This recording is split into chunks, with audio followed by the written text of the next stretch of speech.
From the St. Francis Yacht Club in San Francisco, this is the Wednesday Yachting Luncheon, hosted by Ron Young.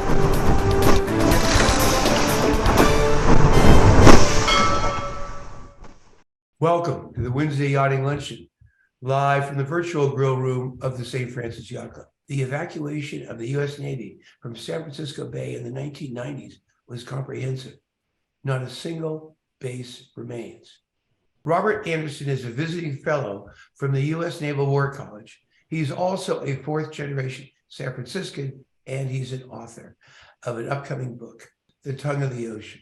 Robert will review the strategic consequences of San Francisco's transition from Navy town in the 1940s to Fleet Week now. Robert, welcome to the Wednesday Yachting Luncheon. It's a pleasure to have you here. Thank you very much. Appreciate it. How did you get to the Navy War College? I had not thought about writing about the Navy for a long time until my literary agent, Jim Hornfisher, a very distinguished naval historian, asked me to write about the Navy. And so I started writing about the Navy. And he liked very much my fiction, especially, until his untimely death in 2021. We were embarked on a project. The Blue Water Navy in Vietnam has not had its Vietnam novel yet. So we were bringing up the rear on that. He also asked me to write another novel about the Navy in World War II. There really hasn't been one since Herman Wouk. So we're going to fill two voids. Tell people about the Navy War College. It's in Newport, Rhode Island. I've only seen it from afar, and we've had multiple speakers from it. That's always wonderful. You guys know so much. Tell us, when was it founded? How many students? What's the physical size like? It's on an island, actually, multiple buildings, large campus. It's got about almost, it's a very large faculty of military and civilians. It was founded as a school for naval strategy.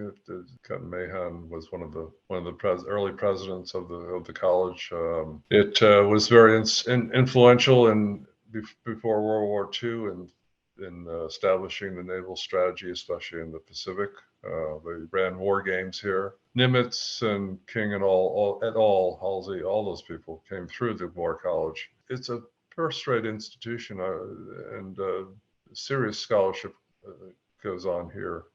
Did the Naval War College anticipate the Japanese attack back in World War II? Well, I really haven't studied this period extensively. I just know that, yes, the Navy was preparing for war with Japan. There was no question in their minds that we were going to go to war with Japan. And after 1940s, especially after the embargo, there was no question that it was imminent. The treatise you're going to share today with the Wednesday Yachting Luncheon, where's the origin of that? How long have you been thinking about this? Well, I've been thinking about the absence of the Navy in San Francisco for a long time. I mean, when I grew up in San Francisco, it was a Navy town. San Francisco Bay Area, it basks in a kind of what I consider a total peace. What does that mean now that China is now the pacing threat and has the world's largest Navy? What does that mean now for not only for San Francisco, but for the country at large? As many of our viewers know, my dad was on the USS Vincent in Guadalcanal. Right. When it took 3 torpedoes, rolled over on its starboard side and sunk to the bottom in less than an hour. And he described that to me one time in his life. And he did so with sweat popping off his forehead. And he did so in an angry burst, at the end of which he said angrily and very angrily, "Never again will I talk about that." And that had been the only time when he talked about, living in shark-infested waters for a couple of evenings after this midnight attack, and not being able to get into the life raft, only being able to hold it on the side and not wanting to move, because if they moved, they were more likely to be eaten by sharks and people next to them dying and such. And all those Navy images filled up my head as a young kid. And then I heard this one story once when I was 19 by my dad, and realized that he'd been basically traumatized by it. And they all didn't want to go back there at all. It was a frightening moment. And the idea that sometime in the future, we'd look back at Guadalcanal as being a smaller than current battlefield is pretty frightening. The title is From Navy Town to Fleet Week, The Disappearance of the Navy from San Francisco Bay. And this is dedicated to the memory of Harold Gregans. A brilliant Friday afternoon in San Francisco, visibility unlimited. And as the Blue Angels dart overhead in a sonic romp, rehearsing their Fleet Week grand finale, the native son, away too long, returns to his old haunts to compare boyhood reverie with septuagenarian lament. For this fourth-generation San Franciscan, the city is now a memory palace, the boyhood home relinquished long ago. Not a relative to be found this side of San Bruno Mountain. Infrequent visits, the valedictory of a family saga that dates back to the great-grandfather who sailed through the gate in 1849, the last of the indigenous ones.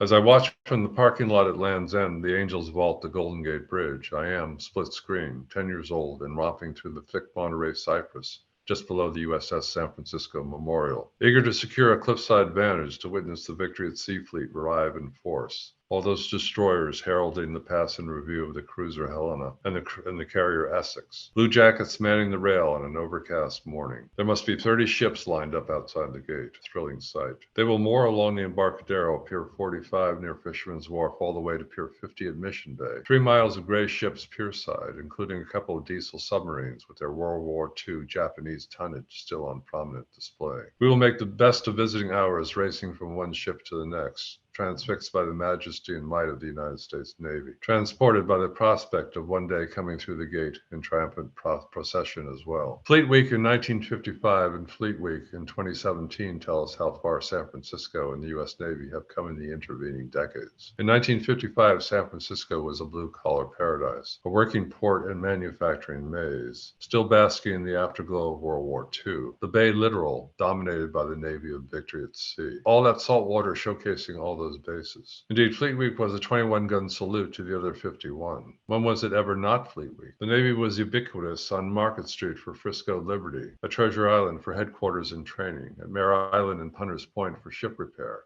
at Moffett Field and Alameda Naval Air for squadron basing, at Alameda Naval Station for ship berthing and aircraft carrier home porting, at Port Chicago for ammunition loading, in Susan Bay with the mothball fleet, at the Naval Hospital in Oakland, even at Fairmont Elementary. Blue buses daily ferrying students from base housing at Hunters Point. The notion that a treasure like Treasure Island, supper at the Chiefs Club with its matchless view of San Francisco was an eagerly awaited treat, would ever be vacated was simply unfathomable. From the prized boyhood perch overlooking the Pacific, I saw the gray ships come and go. So many that I could never imagine the Navy relinquishing its suzerain claim on San Francisco Bay. Unless the gate shut by seismic dictate, those ships would always be a given, as much part of the bay as its tricky currents and slack tides. But of course, that is just what happened, the big one. As the Navy overnight evacuated the bay north to south, slammed the gate behind it, never to return save for Fleet Week. Monumental disruption was visited upon a reeling Bay Area. The economy took a hard hit, especially since the port of San Francisco had become superannuated. All those empty piers, cargo cult lore. The fleet could have berthed there in perpetuity. Instead, the early 90s saw the pell-mell abandonment of bases from Moffett Field to Mare Island. No quarter. Save for the Superfund site, San Francisco Bay was scrubbed clean of a naval presence that dated back to Commodore Sloat and the American conquest. Warships no more. Strike the colors. Welcome to the demilitarized zone. Iron in war becomes irony in peace. Gold is rediscovered. In the city of destiny, that is the San Francisco of the 21st century, it is difficult to remember a time when the Bay Area was not an Iranic enclave. The San Francisco Conference of 1945 proved a harbinger of urban fate, from total war to total peace. The soul of San Francisco changed hue, from the navy blue of the Pax Americana to the pastel blue of global market domination. Today, Silicon Valley's favorite city is pacific in its suzerain reach, a bastion of social media, a force for high-tech goods. The World War II submarine and Liberty ship trapped in a time warp at Pier 45 seemed doubly incongruous in the light of the void across the waters of the bay. The Blue Angels overflew a San Francisco that basks in Ultima Thule, enjoys an exemption, call it a memory hole, from its storied naval past. Once upon a time in the West, the United States Navy owned the Golden Gate. San Francisco was the Navy town of record. Certainly during World War II, it was fabled Frisco, gobs on the town, the great good time place that pulled out all the stops, licit and illicit, to ensure Liberty Call enjoyed urban folkways. the city that knew how. No wonder so many returned after the war to naturalize, put down roots. Kerouac's White City on its 11 mystical hills sang its siren song to millions passing under the bridge, Pacific Theater bound. Now, save for Fleet Week in October, a showcase visit to a foreign shore, America's Navy remains far-flung over the horizon, a fugitive from its invincible past, overworked and undermanned, confronting a new adversary across the dayline. An adversary that has come out of nowhere to become the world's largest navy. Announcing a gunmetal horizon ripe 360 with the gray ships of the People's Liberation Army Navy. Liberty ship Zeal, the 5-bay shipyards turned out some 1,400 during the war, is now made in China. All those destroyers and frigates heralding the past in review of an invincible future boasting a sanguinary red flag. Will Fleet Week have to learn to speak Mandarin? The plan is designed to do one thing, to sink the United States Navy. In the next decade, if the numerologists are right, there will be a no-quarter showdown in the Western Pacific, a gigantomachy between the Chinese Navy and the Seventh Fleet. Out at Land's End at the Memorial, you can find the Great Circle azimuth to Iron Bottom Sound and the great naval battles fought for Guadalcanal. In November 1942, the USS San Francisco, a heavy cruiser, slugged it out with a Japanese battleship at point-blank range. The mounted bridge wings, riddled with large caliber shells, tell the story of that fierce night battle. The captain and the admiral were killed along with 100 sailors and marines. Miraculously, the San Francisco survived the David and Goliath encounter and made it all the way back to the bay, to the shipyard at Mare Island, where it was built. Today, that azimuth finds the Chinese heavily invested in the Solomon Islands, much to the consternation of blindsided Australia. Sooner or later, the Chinese will exercise their extraterritorial rights and establish a de facto naval base on Guadalcanal. If shooting starts, the Marines would have to invade all over again. Quite suddenly, it seems, the Navy is back to 1942, awaiting the day when the hypersonic missiles fly, and the debacle at Savo Island receives an eerie encore. Of course, this time around, there will be no Mare Island to repair any cruiser or destroyer lucky to survive the anti-ship missile onslaught. The Chinese construction footprint in Panama is Bigfoot impressive, a virtual annexation of the canal. Post-Navy town San Francisco lost half of its motto, Iron in War, as Golden Peace became the operative mantra. A war with China would be a catastrophe, an asteroid strike. If it should go nuclear, the war games get there in 3 or 4 moves, then sea rise is the least of our worries. Nuclear winter will likely snuff out humankind. There is only room enough in the Pacific for one naval superpower. The rout of San Francisco Bay should have told us that. You said a few times in war games, the Seventh Fleet disappears quickly. Is that because it's so close to this giant emerging superpower, China? Is it just we're in their backyard? Yeah, we're in their backyard. They have thousands of missiles and a formidable navy and a formidable merchantry and a formidable fishing fleet, which is militarized. And they have a people's militia, which is small boats, also militarized. So they're going to come after the Seventh Fleet with all they have. It's going to be our submarines that will, if we come out of this thing at all, will be our submarines that will. Where would our submarines attack? I mean, if we attack their cities, wouldn't they attack our cities? No, they won't attack cities. No, they'll attack the plan, the Navy, the Chinese Navy. They won't attack the cities. No. Okay, they'll attack the Navy. So it'll be their Navy against our Navy, and our submarines will be an important player in that battle. It'll be vital actually, because we'll probably lose most of our surface ships. So how many submarines do we have? Not enough. How many do they have? They have comparable numbers, and they're getting bigger they're going crazy. They're just building across the board. If you want to see what San Francisco Bay was like in World War II, the shipyards, and you go to China. They have 3 or 4 major shipyards, which are just going crazy 24/7. Now, part of what's made them strong is their export market. They're constantly exporting goods made in Japan to Americans via giant container ships. And those container ships bring Chinese merchandise to our shores, and we ACH billions of dollars to them. What happens to their commercial success if they have a giant battle with us? No, like I say, it'd be a total nightmare. It'd be a total catastrophe. It'd be a catastrophe for China. It'd be a catastrophe for us. Wouldn't their fear that they would cause every American to quit buying anything from China, wouldn't that make them hesitate? That was the argument just before World War One, that the world was, especially the European powers, were so interconnected with trade, and they were all prospering, that there was no point in going to war. War was anachronistic. How badly do the Chinese want Taiwan? Just from observing, in 2 decades, they've built up their navy from almost nothing to the most formidable, probably, most formidable and state-of-the-art navy the world has seen. And all the signs show that indicate that, at some point they're going to go after Taiwan. And they want Taiwan because the chip industry there, and because No. what do they want China? Why do they want Taiwan? No, it's for a number of reasons: symbolic, national prestige, and also it will enable them now to have access to the Pacific. They're bottled in right now by the first island chain. They can get out of the first island chain, which in Taiwan is the bottleneck there. Taiwan and the Philippines. If they can get into the real blue water Pacific, then they have access to the Pacific. What should we do to prevent this nightmare scenario? It's a $64,000 question. I've wrestled long. It's their backyard. It's the Chinese actually are now in our backyard in South America and Central America, big time players now, and we certainly don't like them being there. And there's a bunch of alarms going off now. Like I said, there's not room for two major naval powers in the Western Pacific. There's only room for one. So you mentioned the Panama Canal. What's the difference in time it takes to go from the Atlantic side to the Pacific without the Panama Canal? Does it take 20 days off? Does it take 5 days off the journey? You mean you have to go through the Straits of Magellan, you mean? Yes. Oh, wow.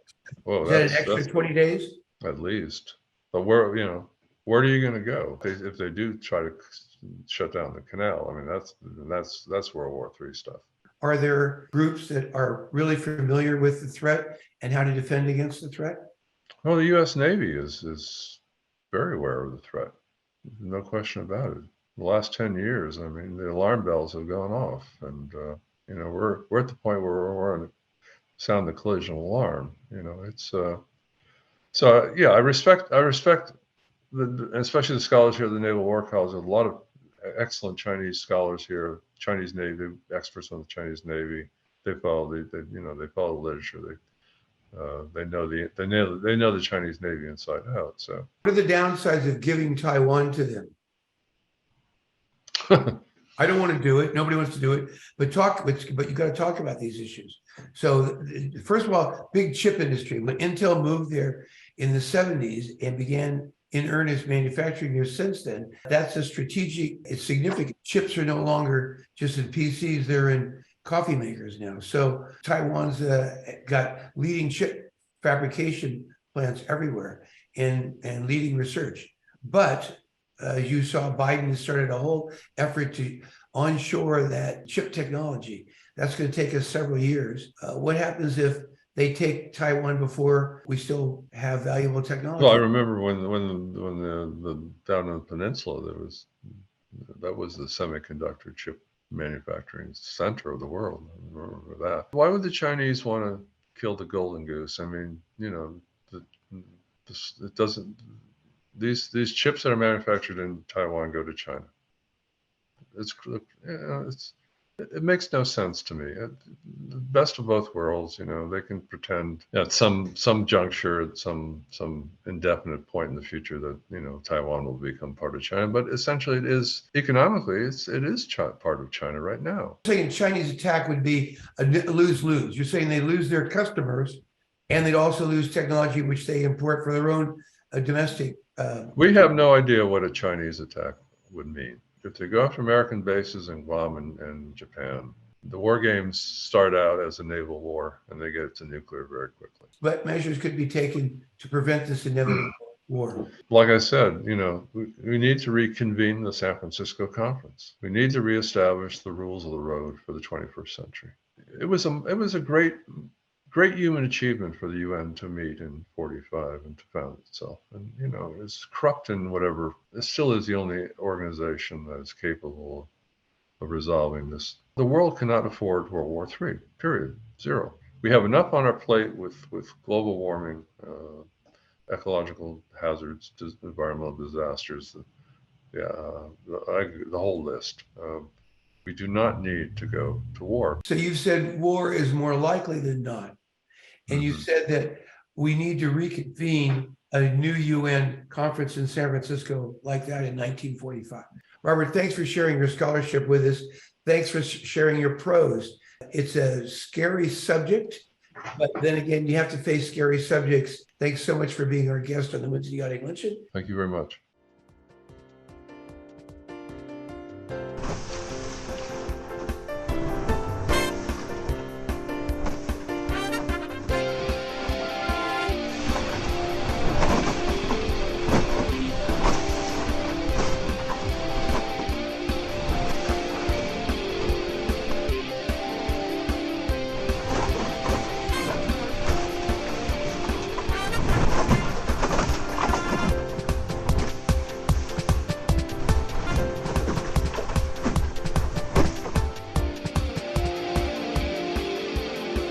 This has been a presentation of the Wednesday Yachting Luncheon.